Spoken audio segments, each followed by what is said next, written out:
You're listening to episode 53 of the ESL Teaching Podcast.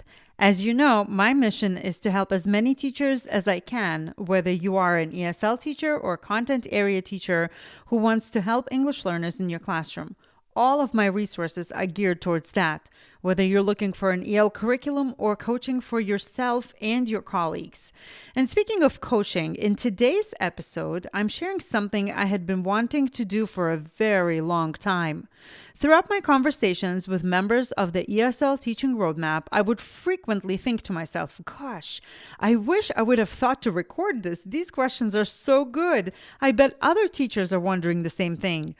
Well, I finally sat down and recorded a coaching session with one of the amazing ESL teachers who is a member of the ESL teaching roadmap and who had big questions that I bet every other EL teacher has. For example, how do you teach a newcomer in a mixed level classroom? I live this question. I teach mixed level classes at the middle and high school, and having someone who's just starting out in a mixed proficiency group can be tough. Another question that is part of our daily bread and butter is this: how does one go about teaching research to English learners? What are the skills that they need to have, as well as how to rein in the vast array of research sources, help the English learners collect the right ones that they actually can read? These are just two of the ETR members' questions that she really needed help with, and with her permission, I'm sharing our session for you to hear. If you've been wondering the same things, this episode is for you. And if you have needed someone to help you through your unique teaching situation, make sure you book a coaching call with me. There are two ways you can do it. Number one, book an individual coaching session, or number two, become a member of the ESL Teaching Roadmap Curriculum membership and book your session as a member-only perk at no extra charge. As always, the links with more information and useful resources will be in the show notes right underneath the podcast. All right, let's get to the episode.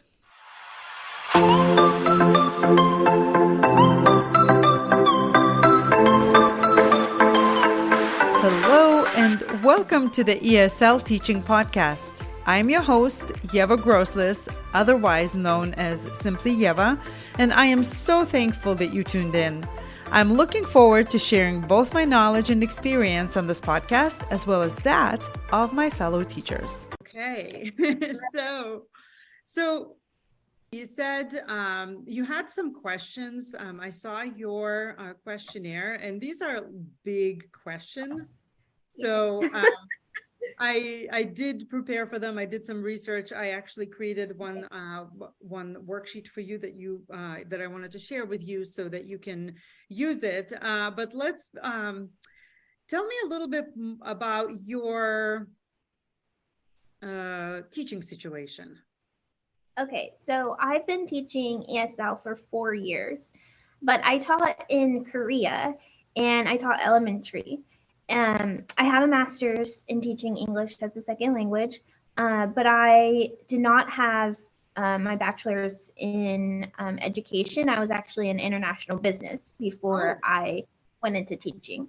So I just moved home from Korea last year, and actually February 13th will be 1 year.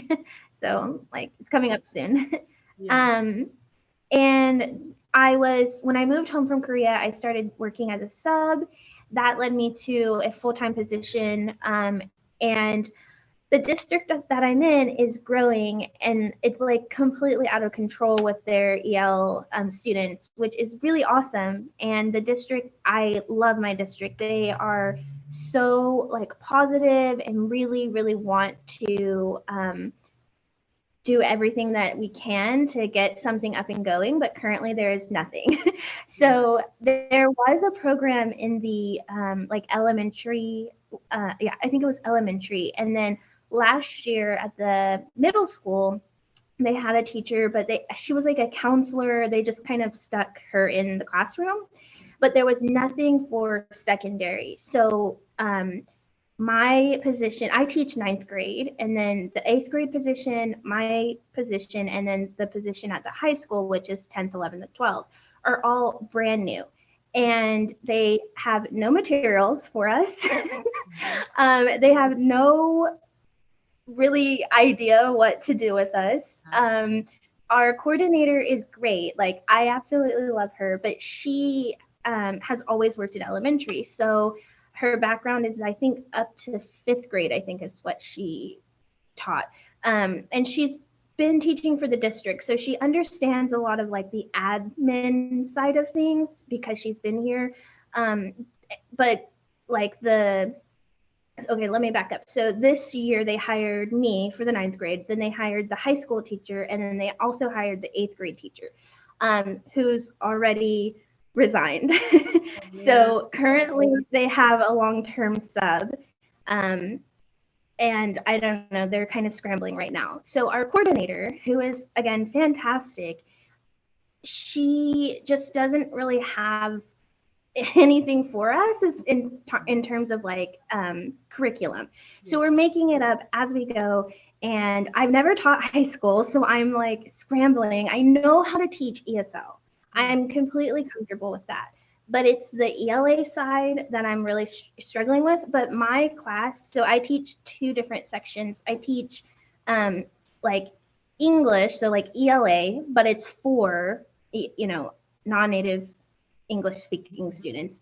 And then I have like an ELD course, which is basically just my kind of support class for those that need extra support. So, well, I have four sections total, two sections of English and then two sections of my ELD course.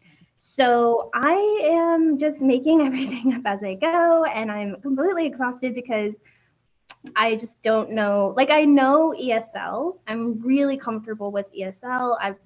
That's what I love. It's now bringing in this other component. I think in my paper or in my form that I filled out, I wrote like teaching research or teaching Romeo and Juliet. Like all of those things are so foreign to me. And I love what I do, but I do not feel equipped to do it. Like, I feel so just overwhelmed and like I'm not giving my students the best that they deserve, which I want to. I just don't even know where to begin. Which Okay. I know that's a lot to dump on you, No, so I'm that's okay. sorry. But I think first of all, you're not alone because the ELL field, the ESL ELL field is so varied, and a lot of Yes. teachers feel not equipped or are tasked to teach subjects they are not very either comfortable with or don't have Yeah. material. So like you're not alone in this. Now, how many students do you have in for example, So your I, class? oh, sorry. Currently I have 12 students, and the enrollment issue was kind of all because they didn't have this program last year. There was no one at the middle school, and so it created some issues. So my first hour class, I only have 3 students enrolled in that course, but they are low level students that need um, a lot of extra support. And then my kind of what I've called my intermediate Mm-hmm. to advance, like that's not officially, but that's kind of how I view them. Yeah. I have 10 students in that class. And then I'm sorry, I'm sorry. I used to have 12. I just had 3 students enroll within the last week. So the Okay. numbers Okay. kind of changed. And Yeah. I got an email that I have another one today. So, and that's one of the issues is our district is growing. I think, like they said, we had a 5% increase of just EL students Wow. within the last year. So they are like scrambling to get things, going, which is amazing. But it's just like, what do we do? How do we teach Yeah. them when they're in the class? So, um, Absolutely. yeah. And then I have out of those students, I have one student who I say is critical. Like, he is a newcomer. He's been here less than a year, and his English is very, very, very minimal. Simple sentences are, it's a struggle. Um, but he is, because of enrollment, he's in my third hour class, which is like my advanced class. Oh So gosh. I have a student in there that can't read in English. Yeah. And, then I'm supposed to teach them Romeo and Juliet. So it's just like, what do I do? And then I got an email. Sorry, I dropped my pen. I got an email that I have a new student who enrolled today, and I don't know about his level or anything like that because I got it at the end of the day. Sorry, I dropped my pen. But I'm hoping that, you know, he'll Yeah, be I totally get that. So, we can work. let's take a breather, and I totally get that. And I think in like the it seems like the program is growing, but it's still not warranting having like ELL math or ELL science, right? So Yes, you have yes. to, and I have all mixed students in one class, and I do have a couple of newcomers and level twos in mixed in with level threes and fours, and it is a challenge. So Yeah. I totally understand you.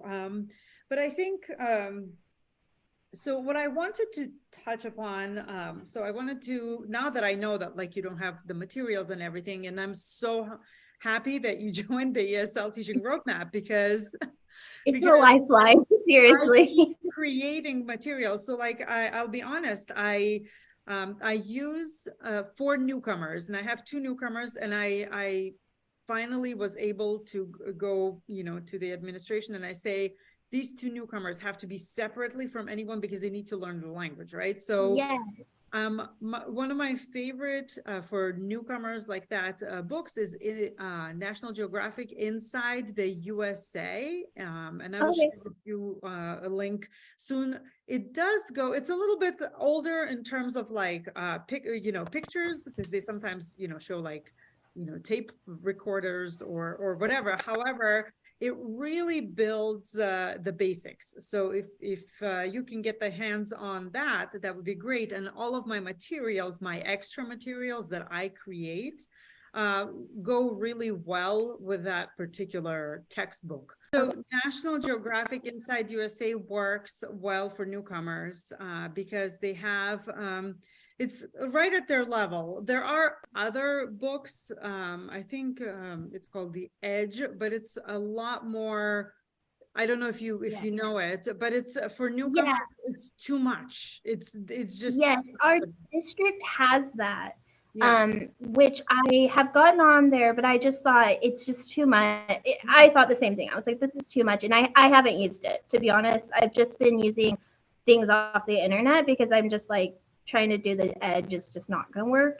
Yeah. So I can ask maybe for the lower level. Yeah. Yeah, and the materials that I create and put into the membership, the ESL teaching roadmap, I do kind of like go off of, they go well with the Inside USA, Okay. because like the topics are similar. So maybe I'll have like a game, or maybe I'll have like a digital resource, so you can pull from there. Mhm. And because I have newcomers, I create and then I upload. So it's like it keeps Mhm. growing and growing and growing. So peruse those resources. I have created like a weekly plans. I don't know if you saw like unit 5 week 1, that Mhm. will give you some ideas. So that is one resource that I use. I also have another book, I Want to Learn English. It's more for adults, but it addresses some phonics. um Okay. Yes, so if you could take parts of that book and just kind of like see if you can, if the students are learning directions, or prepositions, you can probably mix, the materials. So Mhm. having that really helps, having like a basis, for the Okay. newcomers. And honestly, for the one that is in your class, do you ever have any chance with him alone, to teach him alone? I not really, but I could potentially like pull him out of his fourth hour, Okay. which would be US government. Um, I don't really want to do that, but also I'm like, there is no time in the day for me to be alone with him because he's in my second hour, which is my support class. Yeah. But there's 5 other students, all high level, like it just so I mean I could sit off to the side with him, Yeah. but then I'm like, what am I going to do with the other 4 students who are in there? So I don't know. I think that we have push-in is what our model, I guess, Yeah. is here at our district. But I almost think that a pullout would be better with that one student, because then I could have like him for even 30 minutes a day or something, Absolutely. Yeah. working on him or working with him, sorry. But I'd have to pull him out of another class, and I just don't know how that would work. How long are your classes? An hour. An hour. Okay. So you have like 60-minute classes. Yeah. So I have a support class too, with all mixed levels. So what I try to do is I try to, especially students who are higher level, because it's a support class. They typically, I have an activity for them. So I always try to have something to do if they don't have, homework, for example, right?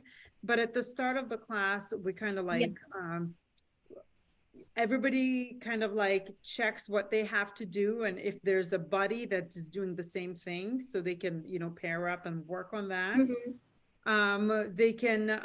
They can work individually, but I typically go through, like, what is urgent for you, what you have to do right now, what is important, and they work independently. And then at the time that they work independently, it is a little louder because they do chat and everything. I then have Yeah. some time to work with a newcomer and deliver like a mini lesson, so if you can Okay. kind of like group the higher level students, if they're able to work on assignment individually, then you can have some one-on-one time with a newcomer. And again, that would be very, very simple. But like, if you can target, let's say, the verb to be, he can talk to you, he can answer the questions, you can read a short text or something like that. I think that would work well. um, Pulling him out of class is, you know, it's a double-edged sword, I think. If he's sitting in the US government class and he has minimal understanding, are the teachers scaffolding for him and, making sure he has access to content? And if he doesn't, it might even be better for him to work with you so that he can build up the language. Um, in my district, students like that, we have the opportunity to they have the opportunity to audit the class. So that means that they're sitting in class, and but they're not getting graded for it.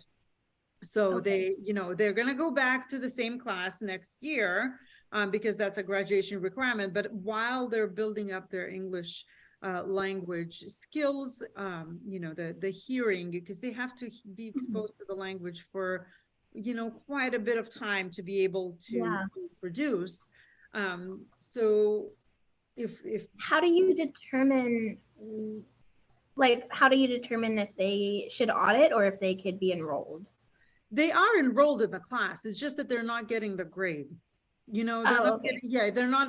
So like, it's, technically they're supposed to go to class, they're supposed, whatever, if they can do what they're responsible for work. It's kind of like, it's not a free for all, right? Like, but the kind of like one of those, the edge of earning a grade is removed while they're, building up their language base.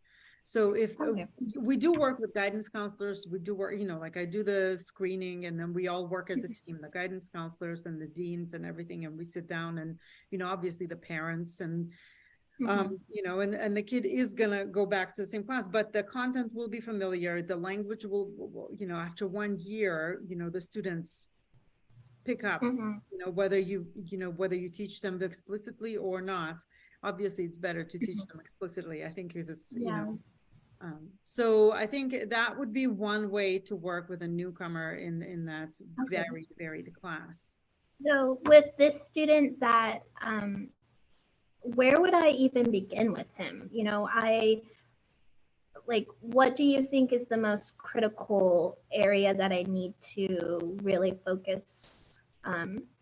His speaking, he can speak in small sentences. Okay. I think he understands more than I think he understands more than what he can produce. Yeah. But I was wondering, even working with him, I'm not sure where to even begin as far as like assessing him because I don't know what he can do. Okay. I mean, I obviously have the WIDA and things like that, but that doesn't really tell me exactly where he's at. So if you go to step one, embark, there's informal assessment. I created a Okay. document because I was in the same spot, right? You know, Mm-hmm. um, so there's an informal assessment. You can print it out.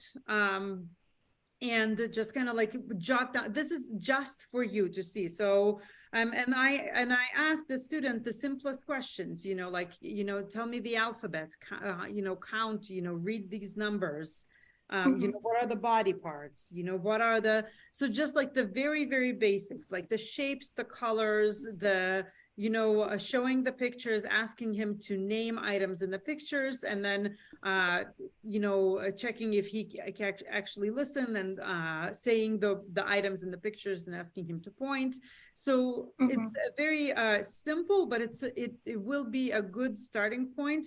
So you don't have to go to, like, if he knows the alphabet, and if he knows the basic numbers, for example, right?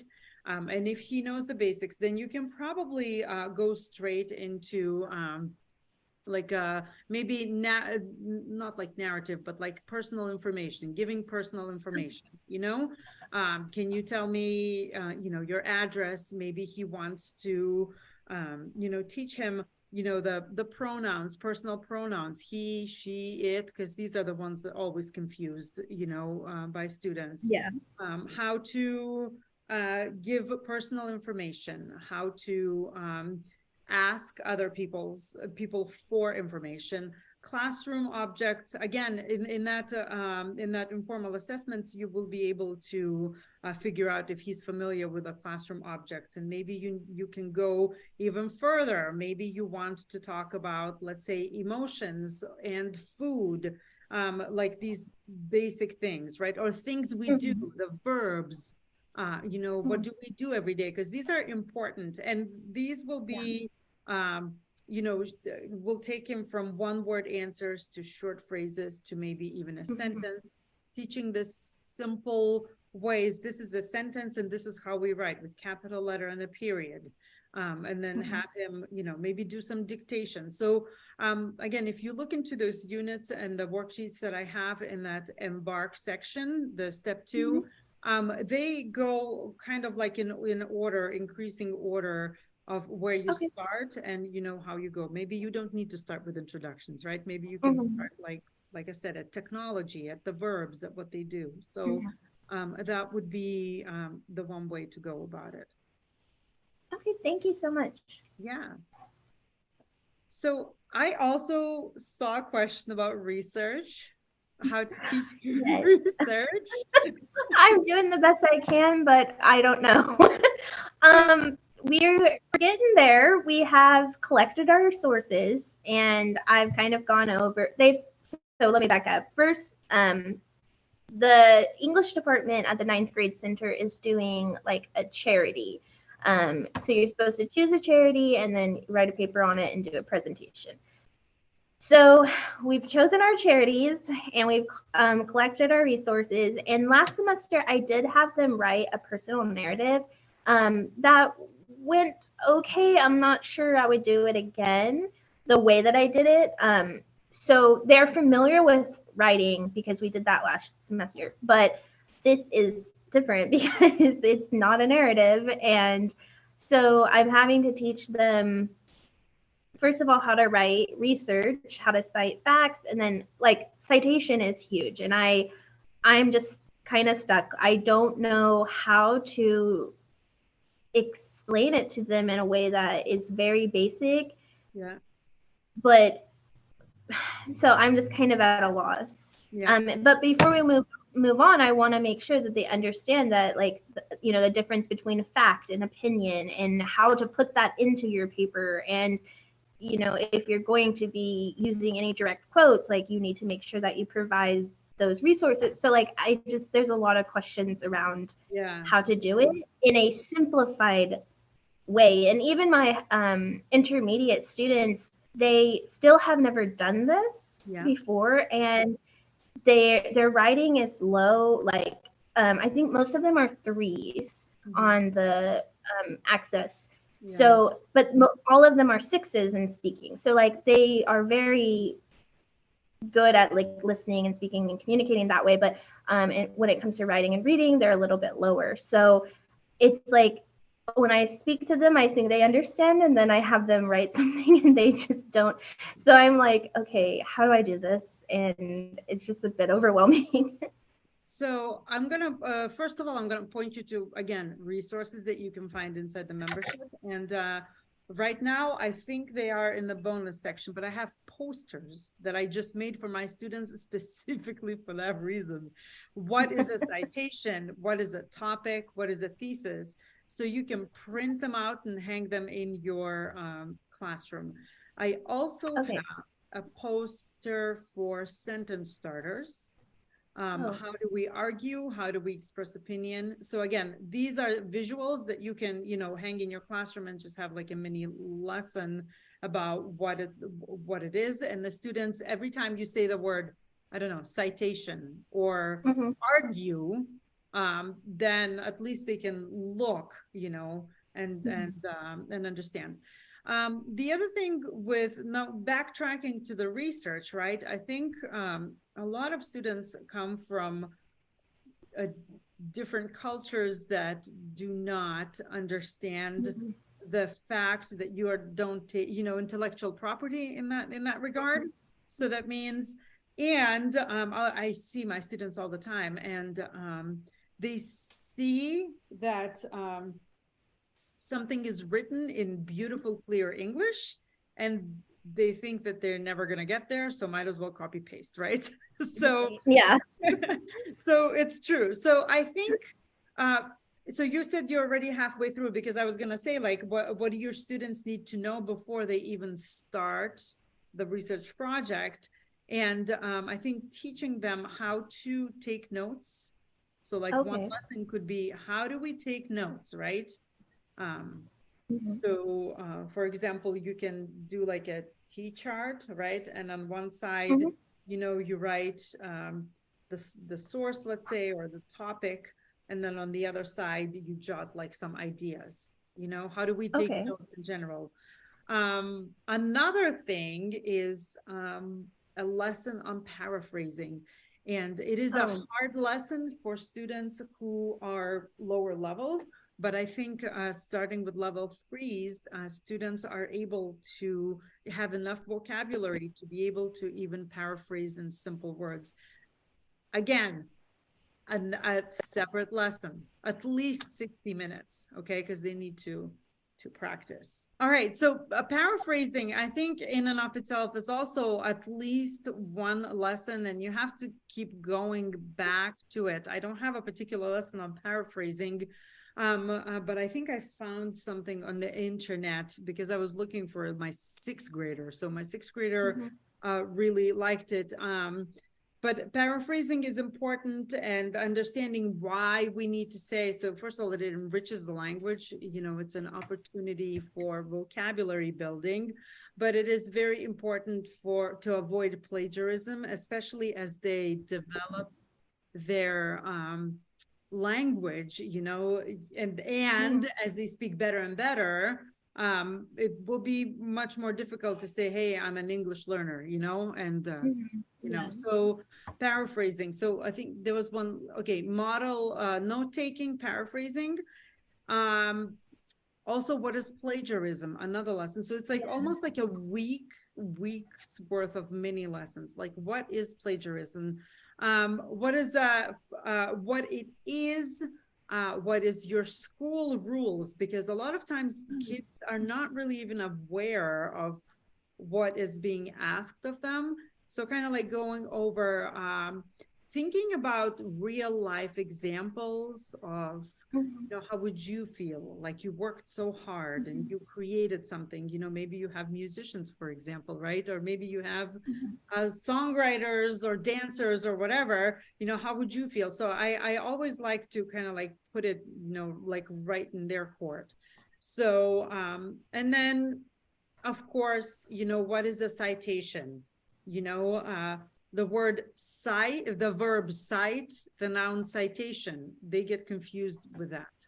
If you Mhm. say cite your work, what does that mean? That means tell us about the author, Mhm. include citation. It means, yes, tell us who the author is, right? If you're quoting Romeo, right? What are you kind of Yeah. like have to write the page and the line and all that. So also a good way to do it, if you use like easy bib, pull it up on Mhm.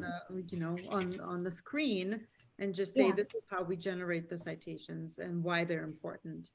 And So, yeah, oh, sorry, go ahead. no, go ahead. One of the issues that I'm kind of running into is since they all are choosing their own charities, they have picked all different resources or different sources. Yeah, And some of them are choosing articles that are, literally this long, and they can't even read the articles because the vocabulary in them are so difficult.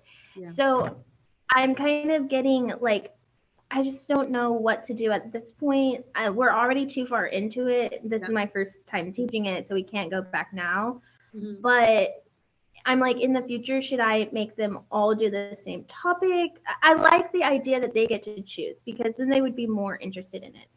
But how do I teach them to choose an article that's going to be easy for them to cite? Like, I mean, the whole idea is very brand new to them. So they just went online, picked the first article that they saw, and then was like, well, I'm going to use this one. And then I'm having to go back with them and say, like, it doesn't really fit in what you're talking about. Like, so I'm having to kind of do all of that now at the end when I really should have done that at the beginning, but it is what it is at this point. So I'm just overwhelmed. Like, how do I get them all kind of on the same page? So I think the fact that they have a choice is more work for you, but I think it's better for them. Yeah. You could direct them to like next, like let's say in the future, right? You could direct, like offer different topics and direct them to like Mhm. newzella.com. I don't know if you've ever used Okay. Newzella, you know. I um, haven't, but I've heard of it. yeah, so they have different articles, there. So I mean, you could direct them to specific websites where they can take their Mhm. information, because it is hard to like, even when the students are required to use like the school databases, right? Even then Mhm. it's like so much information. So like if you Yes. guide them to, let's say, Newzella, and choose, I don't know, science or whatever, at least Mhm. that will be something that they can understand, because they can choose Yeah. their level of reading.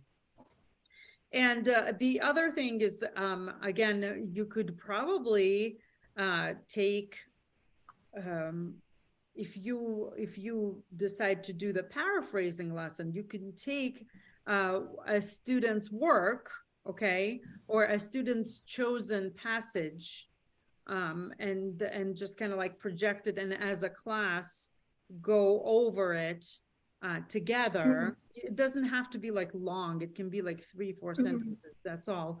And then that way the students can see, what the deal is. And again, if at all possible, direct them to something like simpler websites, or Mhm. websites that are easier So, accessible to um, them. if the topic is like charity or a nonprofit organization, um, The thing is, how would I do that with a topic like that? So, kind of the idea for my class is that I'm following what the English department is doing, except mine is geared towards non-English speakers. So I have a lot of leeway. Like I can change a lot of things in my class, but I kind of try to like I like to keep them as close as possible to what the on level students are learning, just because I feel like I don't want to keep them, completely Yeah. separate. So with a topic as broad as that, how in the world can I scale that down for my So, population? so they're researching charities or like that they want to donate to, or that they feel kind of like a connection with. Is that what Mhm. it is? Yeah, so they're supposed to pick like a nonprofit organization or a charity that they're interested in, write the paper on it. So they give the background information, the financial structure of it, and then the problem or cause that the charity tries to solve. And then they add, of course, like why they were interested in it. And then at the end, they are supposed to kind of convince other people to why they should donate or volunteer with that charity or organization. Okay, okay. So I mean, this is argumentative writing too. So I think, Hmm. do they Yeah, go to it's their, they kind of combine, yeah, them. yeah, do they go, so going to the charity website, can they work, can two students work on one charity, and have it as a group work, and see if like one person collects this information, the other person collects this information, and then they have to like put it together and see what works, but then each person can write Mhm. their own paper, with that information. Okay. Then am I so like in the future, because I do have some students who have picked similar charities like animal rights. Yeah. So um, I don't know, what would you think about like, so the overarching kind of topic is charity, but then I kind of break it down and say, okay, if you're interested in animals or you're interested in sports, kind of pair it off that way so that they have the I same would say, charity. why should, if you want to do like argumentative, like pose it as an essential question, right? Mhm. Like why should people donate to charities, right? So Okay. this is kind of like a overarching question, okay? Mhm. And then because maybe you have somebody, who maybe somebody in the family suffered like a disease, right? So you want to Mhm. support, you feel strongly about it, right? So, but like, why do you think people donate to charities, or why should people donate to charities? That way, it will give a little bit more of a framework for them, because when you pose it as a question, then they immediately start looking for like answers. Yeah. I think that would be a better way of doing it. And then in the future, quite honestly, I would ask them to um, like scaffold it to the nth power. That means at the beginning, like do one task, select your sources, submit to me. I'm gonna check them. Then Mhm. take notes, submit to me. Okay. Mhm. Then like do a paraphrasing, like every little step, have Mhm. kind of like vet them. If it's too much, see if you can demonstrate like what you expect from the students from like peer review, like Mhm. ask your students to vet, but then that requires having certain questions like why do you think this source is good, where do you find Mhm. it, how do you know it's accurate, and so on. So Mhm. teaching research is hard work on a teacher and on a student. But I think with English learners, like if for regular learners you have to scaffold, for English learners it's Mhm. every little step. And Yeah. if you frame let's say, the charities, right, as a question, as an essential question, it brings it closer to life and Mhm. makes it more meaningful to them. Because if you say choose a charity and research, then um, Yeah. why might be lost, and Mhm. that's when everything else falls apart. Yeah. Does that make That's sense? really great. So going back to kind of like um in a classroom of like 10, Mm-hmm. what do you think about having them kind of like you said pair up Yeah. with the charity that they're interested in, whether it's like animals. I have a few kids that are interested in some sports charities. Yep. I don't want to take their choice away, No. but I'm also like, it would be so much easier if two of them are working on the same charity. And then, like you said, they're writing separate papers, Yeah. but doing, and they could even present, because the other part of this is that the English department wants them to give a presentation Yeah. after they write the paper, and they don't want to present by themselves. Even on level kids don't want to present by themselves. So but how do I balance, like, kind of making it a little easier for me and for them, but then also giving them some choice? Because I have some students that are like, I have two students. One is doing like a swimming charity, the other is doing basketball charity. So Yeah. both of them are sports. Yeah. I don't want to make the other one do the other sport if that's not what they're interested in. So what would you do? I would say that, I mean, they can research their own, but what are some like, are there some overarching things, in Mm-hmm. sports charities? So try to see if there's something overarching that they both can do. Maybe compare and contrast. Maybe they can work on those two like, how do they differ? Or Okay. how are they the Mm-hmm. same? And that way they can work together, like, oh, I'm really interested in swimming and I'm really interested in basketball. Like, is one better than the other? Or or maybe we can see, maybe those charities are structured in the same way. It's just Mm-hmm. so I think maybe, take a twist and see if you can compare and contrast, something like that. So I think it's Okay. always difficult with the choice, because if you tell the kids to do what you want, like, choose whatever you want, then it becomes um really, like, really hard to rein it in, because if you have Mm-hmm. like 10, 13 students and they're all working on 10, 13 charities, Yeah. it is like, wait, you said something and then I don't remember what you said. Mm-hmm. So um try to see if there's a way to do like a common pattern. And if it's a broad topic like that, maybe a couple of students can compare contrast, and the others can Mm-hmm. answer, the question why you should donate to animal shelters or something like that. Mm-hmm. So I think that would be one way to try to make it work. But in the future, I would probably give like 5 topics. Yeah. I would give 5, and it will still be choice. It will still Yeah, be it choice. would be. I would give like 5 topics. Here's like animal. This is like for cancer. This is for sports. This is for Mm-hmm. homeless people and something else. And then they can choose from that list. And then, That's true. and if there's other people are interested in the same, they can work in groups then. And just I think I would actually try it out before the actual assignment is, like, Mhm. before you just kind of like every month do a little bit sprinkling, like 1 month here's 5 things to choose from, and let's Mhm. paraphrase. The next Mhm. month is like, here's 5 things to choose from, and let's take notes or something like that.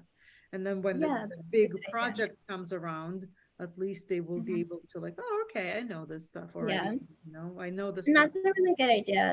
I really like the idea that, like, they still get they still get that sense of independence from Yes. choosing that I provide the topics, and that would be so much easier, because right now, like you said, it's so hard to rein it in, because I have students doing animal rights, doing American Heart Association, doing sports, and I'm trying to juggle all of them, helping them first read the sources that they've provided for me, and then figure out like how to cite them and what to cite. And it's just every day, I mean, it's busy, we stay busy the whole period, which is kind of all over the page, because some students, like, they've they just work faster, so I've already checked their stuff and now they're on to the next step. And then I have these students who are still collecting things that I've asked like last week to be Yeah, due. yeah, So yeah. it's juggling all of it is like really difficult right now, and we're already too far in, so I can't redo it, but I'm just trying to like get a sense of how to do it better in the future. Yeah, I think again, if you touch upon like, what do they need to know for research? if you like, every assignment has to be checked by you. You can, it is hard, like, what is your thesis statement? And then you provide feedback, so it's going to be a longer process, but and giving them choice, kind of like making them, they still have a choice, but at the same time, it's much more manageable for you. All right. So yeah, so for the future, I think as teachers, we learn every year. I learn things every year too. Like, you think it's a great idea, and then you start doing it and you're like, oh man, like, so it's when there are departments who have like large departments and many people and have like developed a system of how to do things, it also took years. Some things work and some things don't, because the children are never the same. But I think just kind of like figuring out, what is it you need to know before embarking on research, what is your students need to know. If you print out those posters, and hang them in your classroom that you can refer to, I think that will be a good start. And, however it works this time, when is the final deadline for this? I'm going to give them about 2 more weeks, hopefully, to get everything wrapped up. That's including their PowerPoint. And then, yeah, so probably in the next 2 weeks, they should be finished. Yeah.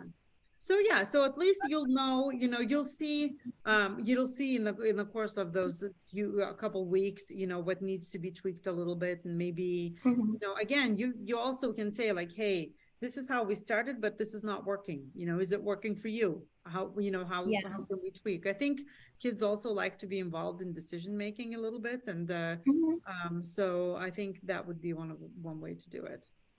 That's true. Yeah. All right. And there you have it. There will be a part 2 to this conversation, because we dive into yet another big question: teaching language arts to English learners, teaching literature, teaching Romeo and Juliet. So stay tuned for part 2, which will be coming out very soon. As always, I would love to hear your thoughts. How do you juggle the tasks of teaching newcomers in a mixed proficiency class? Or what are your tips for teaching research? Share with us inside our Facebook group, or send me a message on Instagram. And again, if you are looking for guidance and support, be sure to book a coaching call with me. I will provide the links where you can do so right underneath this episode. Thank you for listening, and until next time. Thank you for tuning in to today's episode. If you loved what you heard today, be sure to do 2 things. First, make sure to subscribe to the ESL Teaching Podcast so you don't miss an episode. And second, leave a positive review wherever you listen, on iTunes, Spotify, or any other platform. Positive reviews will improve the chances of this podcast to be discovered in the feed and help our fellow ESL, ELL teachers.